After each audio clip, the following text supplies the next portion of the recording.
বাবা অসুস্থ এই একটি খবরই বদলে দিল জাপান প্রবাসী উজ্জ্বল মিয়ার সব ব্যস্ততা। হাজার হাজার মাইল দূরে থেকেও বাবার অসুস্থতার খবর শুনে এক মুহূর্ত দেরি করেননি তিনি। ছুটি নিয়ে ছুটে এসেছেন দেশে বাবার পাশে দাঁড়াতে। শনিবার সকালে হেলিকপ্টারে করে কিশোরগঞ্জের করিমগঞ্জের দক্ষিণ চাঁদপুর গ্রামের সমিতি মাঠে অবতরণ করেন উজ্জ্বল।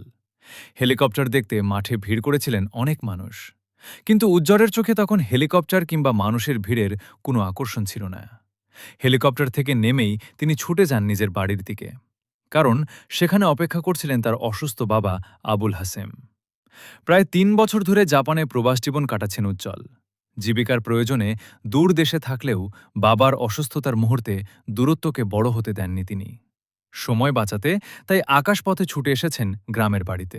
আজকে আপনারা যার উদ্দেশ্যে এখানে উপস্থিত হয়েছেন তার নাম উজ্জ্বল, দক্ষিণ চাঁদপুর একদম প্রত্যন্ত অঞ্চলের ছেলে।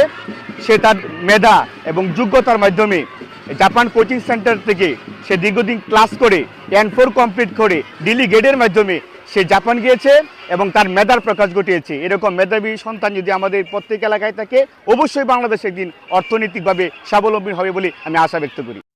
উজ্জ্বলের এই ফিরে আসা শুধু একজন প্রবাসীর দেশে ফেরা নয়, এটা একজন সন্তানের বাবার প্রতি ভালোবাসার গল্প। এটা দায়িত্ববোধের গল্প। এটা সেই টানের গল্প, যে টান পৃথিবীর এক প্রান্ত থেকে আরেক প্রান্তেও একজন সন্তানকে তার বাবার কাছে ফিরিয়ে আনতে পারে।